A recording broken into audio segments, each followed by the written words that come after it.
बहुत हैरानी होती है वरुण जी। मैं आपसे कल संजय राउत के बयान पर बात कर रही थी, आज ये उदित राज जी का बयान आ गया। ये क्या कहना चाह रहे हैं? अंतरराष्ट्रीय मंच पर क्या बीजेपी, कांग्रेस, समाजवादी पार्टी ऐसी आवाजें होंगी या भारत की आवाज होगी? और उसके बाद आप कह दें कि ये तो चमचे हैं, ये बीजेपी के चमचे हैं, ये ऑपरेशन फेलियर है। क्या उम्मीद कर रहे हैं असदुद्दीन ओवैसी से? क्या उम्मीद कर रहे हैं मनीष तिवारी से? क्या बोलेंगे वो मंच पर?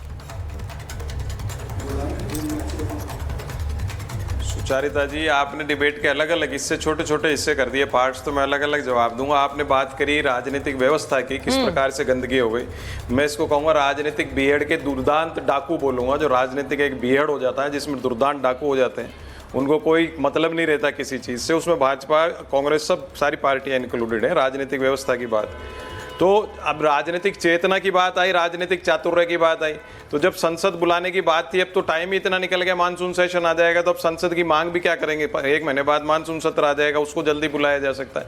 लेकिन विपक्ष की जहां तक बात है, वो राजनीतिक चातुर्य का अभाव है, राजनीतिक चेतना का अभाव है, जड़ता में चला जा रहा है। और जो सबसे आज़ाद भारत की फेल सरकार है, मोदी सरकार, वो एक चीज़ में बड़ी सक्सेसफुल है कि विपक्ष को इस तरह से ट्रैप कर लेती है कि वो पॉलिटिकली रिटार्डेशन जैसे होता है ना, वैसी स्थिति में आ जाते हैं, उसके पीछे पीछे भागने। अच्छा, वो सबसे विफल सरकार है, लेकिन उन्हीं के समय में विपक्ष जड़ता में जा रहा है।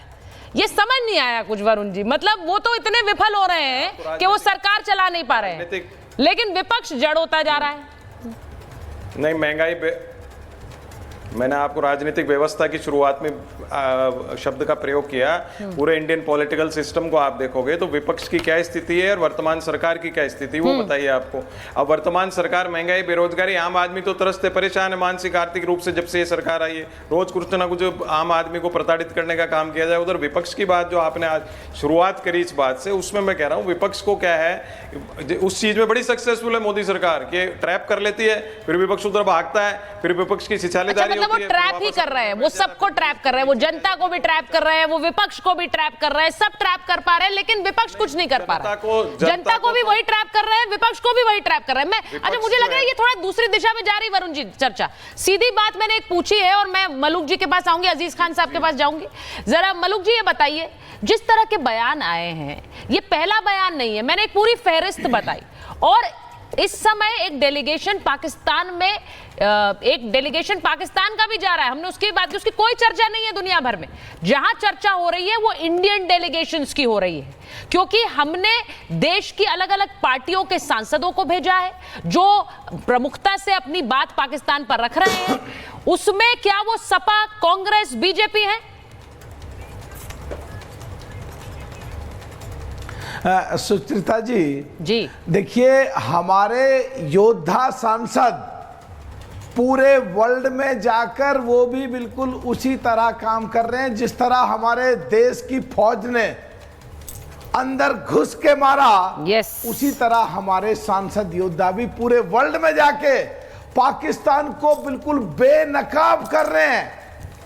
और जो सो कॉल्ड इंडिया गठबंधन की सबसे बड़ी पार्टी कांग्रेस और उसकी कुछ साथियां जो टेलीविजन पे बैठ के कुछ का कुछ बोल रहे हैं और जिनको सीधा फायदा पाकिस्तान को हो रहा है, सीधा नुकसान हमारे देश भारत को हो रहा है, उनको समझ नहीं आ रहा। लेकिन एक सुचरिता जी, मैं आज आपके सामने बैठकर टेलीविजन पे कह रहा हूं कि विपक्ष में भी देश को मानने वाले लोग हैं। 4 लोग विपक्ष में बहुत ताकत के साथ विश्व के पटल पे उभरे हैं। शशि थरूर साहब, उमर अब्दुल्ला साहब, सलमान खुर्शीद साहब और ओवैसी साहब।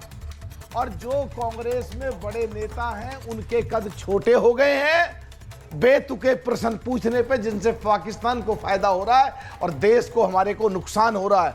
और इन लोगों की लीडरशिप, शशि थरूर कांग्रेस के अध्यक्ष का चुनाव चाहे हार गए हों, पूरे वर्ल्ड के पैमाने में कांग्रेस में सबसे ताकतवर नेता बन के विश्व के पटल पे, जब वो यूएन में थे जब, और जब पार्लियामेंट में मेरे साथ बोलते हैं, जो अंग्रेजी में बोलते हैं, जब हिंदी में बोलते हैं, बिल्कुल ये समझो कि ऐसा लगता है यार ये क्या विद्वान आदमी है। और वही तीखा, वही तेजी, वही प्रखरता, वही सवाल पूछने का अंदाज, और वही पूरे देश में अपनी देश की छवि को पूरे विश्व में जाके जो रखी है।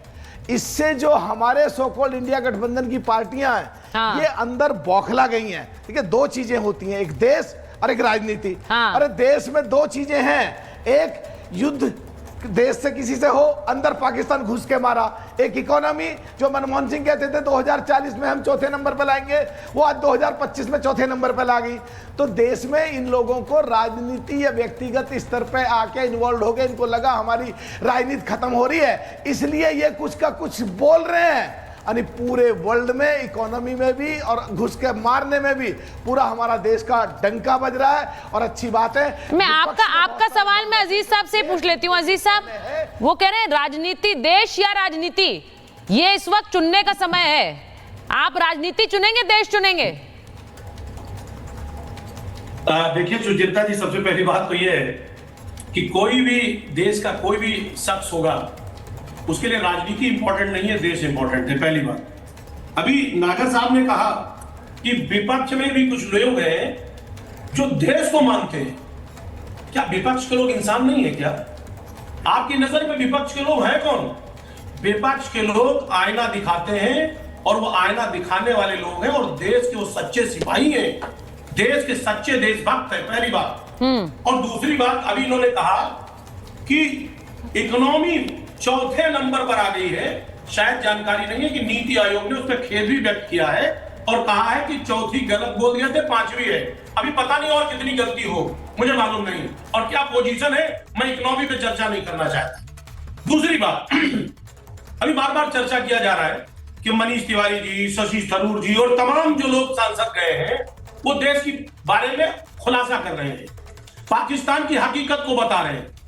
देखिए, एक बात आप समझे हम कि जो भी लोग सांसद गए हैं, पहली बात, वो सांसद न वो विपक्ष के हैं न वो पक्ष के हैं, वो एक देश के नागरिक हैं और हिंदुस्तान के लोग गए हैं, और हिंदुस्तान के बारे में बताना उनकी जिम्मेदारी है और उस जिम्मेदारी को निभा रहे हैं। वो बीजेपी और कांग्रेस और समाजवादी के लोग नहीं है। एक बात तो इसलिए ये क्लियर हो जाना चाहिए कि साहब वो शशि थरूर जी ये कह रहे हैं, मनीष तिवारी नहीं, तो ये बात तो अजीज साहब आपको समझानी पड़ेगी, क्योंकि वहां समझ नहीं आ रही है। अरे सुनिए ना भाई, आप समझाएंगे ना, क्योंकि उन्हें बीजेपी का स्पोक्स पर्सन बताया जा रहा है।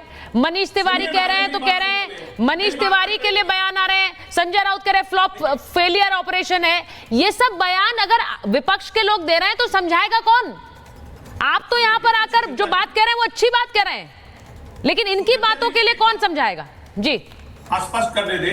मैंने कहा एक बात, वो मोदी जी की तारीफ है या देश के प्रधानमंत्री की तारीफ? होनी चाहिए, बिल्कुल होनी चाहिए। हमारे देश के प्रधानमंत्री हैं माननीय मोदी जी, और एक नजर, हम कोई बीजेपी की बात नहीं करते हैं, हमारे देश के प्रधानमंत्री ने जो भी फैसला किया, हर फैसला हर शख्स को मंजूर है, क्योंकि विपक्ष ने पहले भी स्पष्ट किया था कि हम देश के साथ हैं, हम शासन सत्ता के साथ हैं, हम प्रधानमंत्री के साथ हैं।